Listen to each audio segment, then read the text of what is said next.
Assalamualaikum warahmatullahi wabarakatuh. Saya Alamin Prasetyo Aseva dengan NPM 21082602667.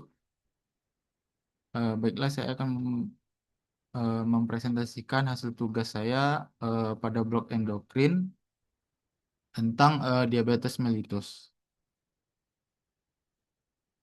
Yang pertama ada definisi.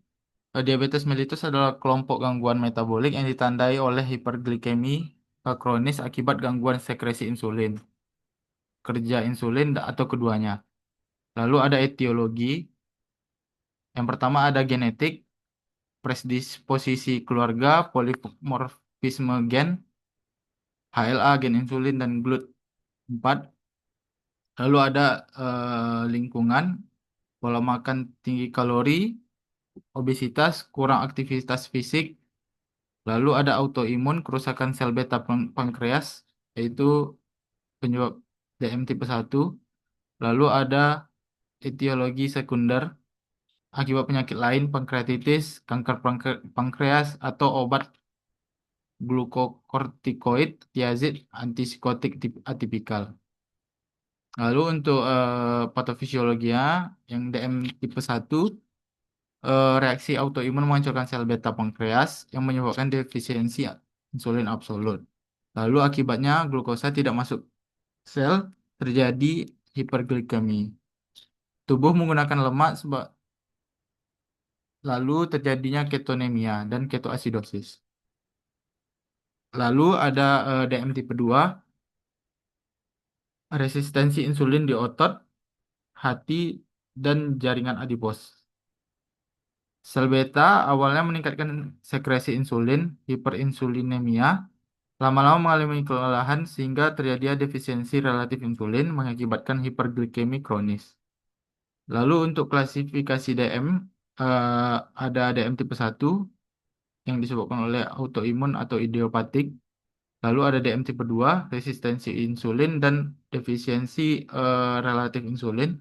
Lalu ada DM gestasional, muncul pertama kali saat kehamilan.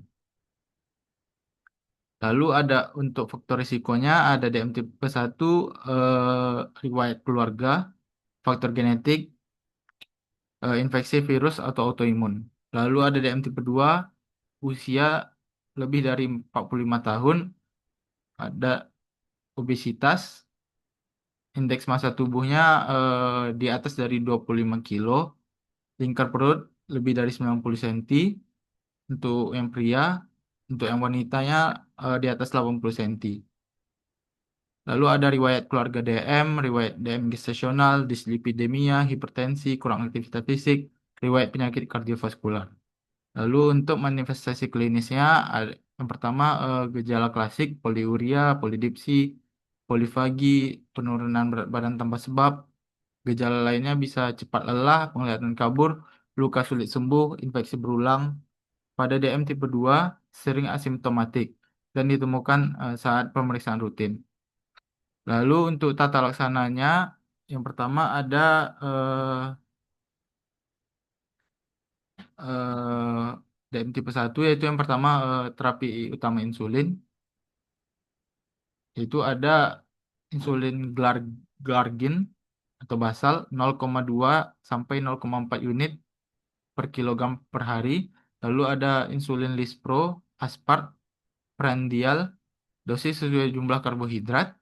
Lalu DM tipe 2, obat lini pertamanya adalah metformin 500 mg 1 sampai 2 kali sehari, maksimalnya 2000 mg per hari. Bila tidak tercapai target HbA1c, eh, lalu ter- lalu dilakukan obat kombinasi, yaitu sulfonilurea, gilmepiriid 1 sampai 4 mg per hari, glibenclamid 2,5 sampai 10 mg per hari. Mungkin untuk edukasinya, yang pertama ada pentingnya monitoring gula darah rutin, patuhi jadwal minum obat atau insulin, diet sehat, rendah gula, sederhana, dan rendah lemak. Lalu aktivitas fisik teratur, perawatan kaki mencegah ulkus diabetik. Lalu ada kontrol rutin ke dokter minimal tiap 3 bulan. Mungkin sekian dari saya. Ini referensi yang saya gunakan bisa dilihat di kanan bawah. Sekian dari saya. Terima kasih. Mohon maaf jika banyak salah kata. Terima kasih. Assalamualaikum warahmatullahi wabarakatuh.